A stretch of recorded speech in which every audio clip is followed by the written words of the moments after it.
ऐसा नहीं हो सकता है। ऐसा ही पुत्री जन्म लेने वाली है। ऐसा नहीं हो सकता है। ऐसा कौन से जन्म लेने वाली है?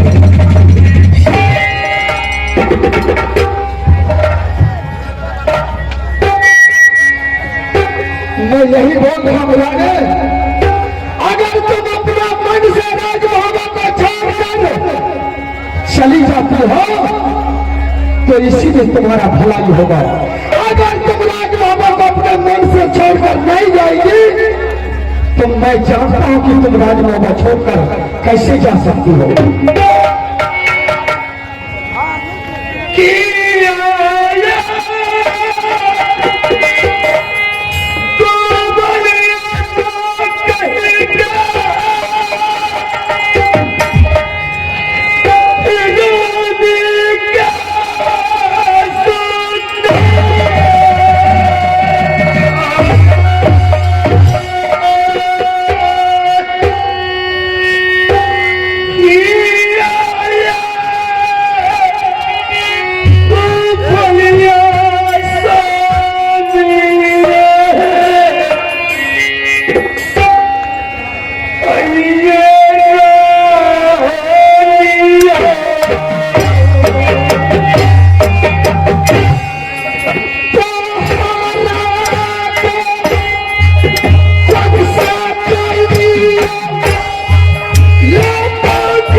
लौट करके नहीं आ सकता है। जो परमात्मा भैया लिख दिया भाग में वही होगा।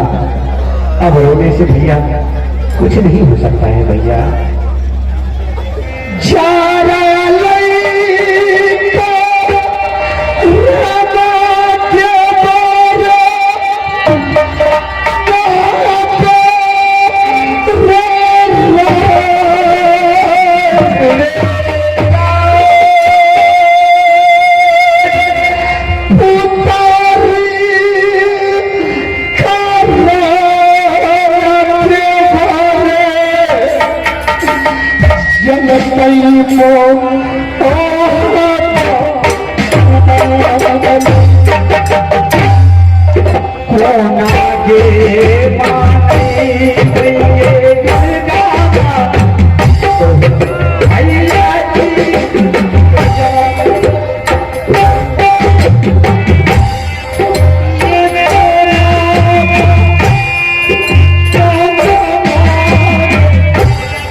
अगर एक घर को जलने से पूरा गांव बचता है तो उस घर को जला देना चाहिए।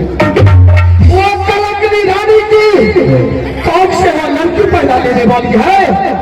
चलो उस दुश्मन का भी क्या भी मना मेरे सामने। अगर वो दुश्मन इस राजभवन में रहती है तो वो कलंकनी पुत्री अवश्य जन्म लेगी जो कि राजभवन का सर्वनाश करने वाली है। अभी का अभी उस दुश्मन को मैं उसे 14 वर्ष के लिए बर्बाद दूंगा। चल मैं उस दुश्मन को पूरा भी ठीक है भैया आप जाइए। ठीक है जल्दी से आकर के मेरे सामने में रखना मैं अपलोड करता। चलो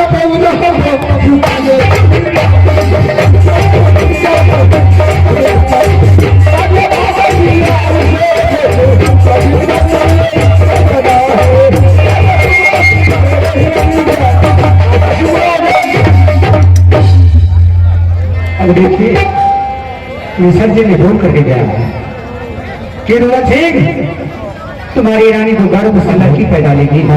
अगर वह हंस देगी तो मुंह से आगे निकलेगी राज महाराजन को रात हो जाएगा। अरे वह रो देगी जल्द से जल्द पहुंचा दे तो घर का भाग्य होगा जो कि सारा ही रात पानी को शराब बन जाएगा। इसे आग्रह की अब जल्द से जल्द क्या पहुंचा दे नागपालियों को। आज वह बात सुन करके बाबू मुदत सिंह को दिमाग खराब हो गया है और उन्होंने अभी बता करके गया है कि देवा इसी बात इसी टाइम मेरी रानी को तुम्हें बनाओ। मैं 14 वर्ष के लिए उन्हें वनवास को भेज दूंगा। लेकिन जो बाबू मुदत सिंह बोलता हुआ करके ही छोड़ता मैं क्या करूं।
तेरे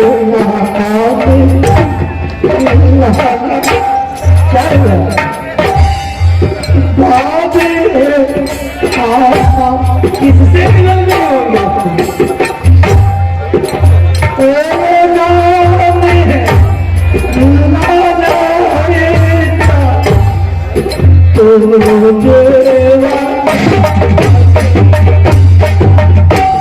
किया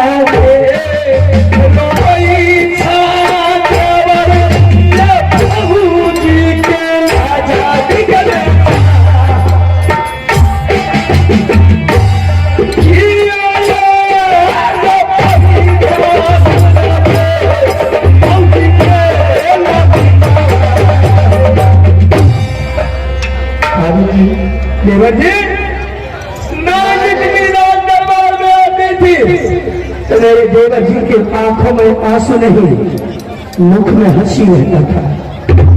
आज मेरे देवर जी के आंखों में आंसू है किनकर भैया चौथा जन्म जो अपने कोखलिया पर आपके ऊपर उंगली बताए हैं। देवर जी क्या बात है वीर के आंखों में आंसू सलमानों के आंखों में आंसू नहीं देते हो। बोलिए आज भी आप मिश्र जी को दरबार में देखी थी उन्होंने आज राजमहल में आग लगा करके चला गया। मिश्र जी ने आग लगा के चले गए। आज मिश्र जी ने भाई साहब से बोले कि रुद्र सिंह तुम्हारा रानी को गर्भ से लड़की पैदा लेगी। अच्छा और वो लड़की ऐसा हालत पैदा लेगी ऐसा राक्षस पैदा लेगी कि अगर वो लड़की हंस देगी तो मुंह से आग निकलेगा राजमहल जल को राख हो जाएगा।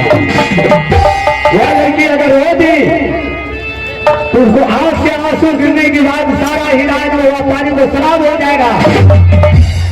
आज वही बात सुन करके भैया को दिमाग खराब हो गया है और उन्होंने बताया है कि देवा इसी बात इसी टाइम तुमने रानी को महल से बुला करके सामने करो मैंने उन्हें 14 वर्ष के लिए वनवास को भेजा। अगर आपको और आपके भाई साहब को मजाक करने का मन होता है ना तो दोनों भाई ने विचार कर लेते हैं कि आज भाभी से मजाक नहीं भाई भाई में मजाक कर रहा है। ये भी ऐसे ही है कि उनके बारे में आ गए और बोल रहे हैं कि भाभी जी को वनवास दें। क्या नहीं इनके दिमाग में क्या है? भाभी जी मेरे बातों में आपको विश्वास नहीं हो रही है तो मैं जानता हूं कि 1 साल के अंदर में 10 महीना में मेरा भैया मेरे साथ रहता है और 2 महीना राजमहल में रहता है और 2 वर्ष दवा करके ही छोड़ता है। और आप क्या समझ रही है कि मजा क्या है मैं बुला करके सामने करता हूँ। बात सही है आप ये सोच रहे हैं कि भाभी जी को अपने भाई साहब के सामने और बढ़िया से मजाक करेंगे। अच्छा तो चलिए दोनों भाई मिल करके हमसे मजाक कीजिएगा और मैं भी आपके साथ मजाक करूंगी। भाभी जी अगर आपको विश्वास नहीं हो रही है तो मैं बुलाता हूँ। बोलिए भैया याद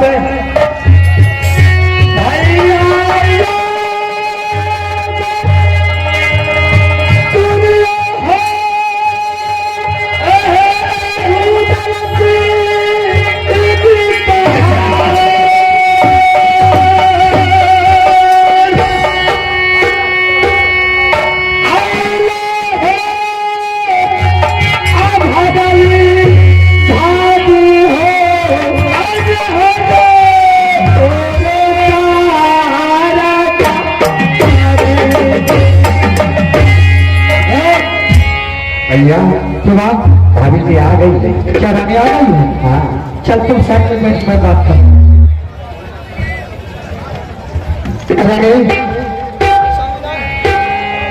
स्वामीनाथ। हाँ आपने बड़ी सौभाग्य की बात है कि आपने मिश्र जी को दरबार में बोला है। दरबार में बुला करके आपने मिश्र जी से हमारे हाथ और हस्तरेखा दिखवाए। मैं ये नहीं समझ पाई मैं ये नहीं समझ पाई कि आप मिश्र जी ने क्या बात है कि आपने हमें अंदर भेजवा दिए और मिश्र जी आपको क्या सब कहे, कुछ कह करके सुनाए या नहीं? बोलिए, मेरा बात सुन, सुनाइए। इस दरबार में हमने पंडित जी को बुलाया। मैंने सोचा कि इस दरबार में खुशी का माहौल रहेगा, लेकिन बात वही हुआ, खुशी का माहौल तो आया, लेकिन जब तुम दरबार से चली गई तो मैंने पंडित जी से पूछा कि पंडित जी आखिर रानी का भविष्यवाणी में क्या लिखा है जो कि आपने रानी को महल भेज दिए। अच्छा, तो पंडित जी ने बताया कि रुदल सेन, अब की बार तुम्हारी रानी की कोख से लड़की पैदा हुई। क्या लड़की पैदा हुई? हाँ, तब तो बड़ी सौभाग्य की बात है। हम दोनों बैठ के उस बच्ची को पढ़ा लिखा करके, पढ़ा करके, पढ़ा लिखा करके, अच्छे शिक्षित बना करके और उस कन्या को दान कर दूंगी। मैं भी लड़की का खबर सुन करके दरबार में खुशी से पागल हो गया था, लेकिन पंडित जी ने बताया रुदल सेन, तुम्हारी रानी की कोख से जो आपकी बार लड़की पैदा ले रही है, अच्छा, वो कोई साधारण लड़की नहीं है। साधारण? क्या वो लक्ष्मी है? क्या वो इंद्र की परी है? क्या वो धन को लेकर के अपनी राजभूमि में आ रही है?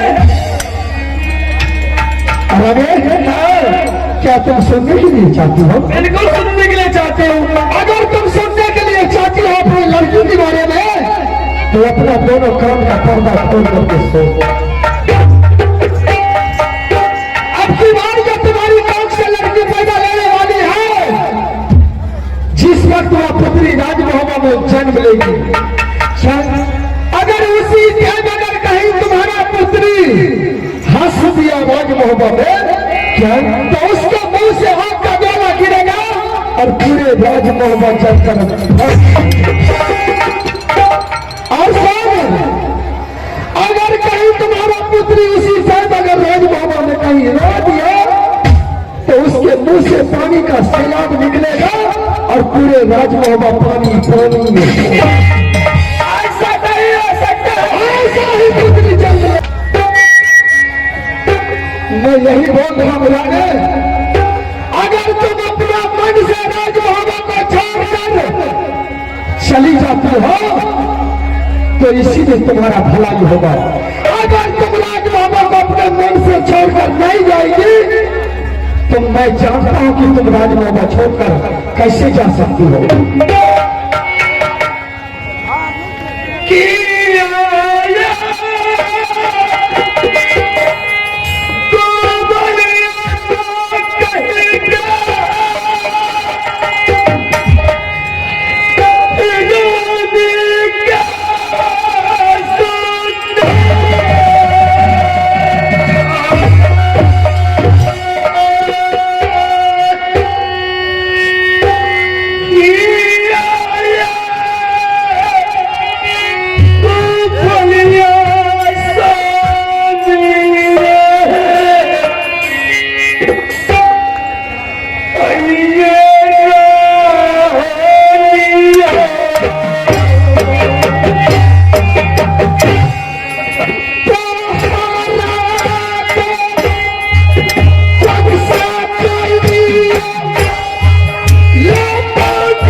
तुम्हारा कोई नहीं है।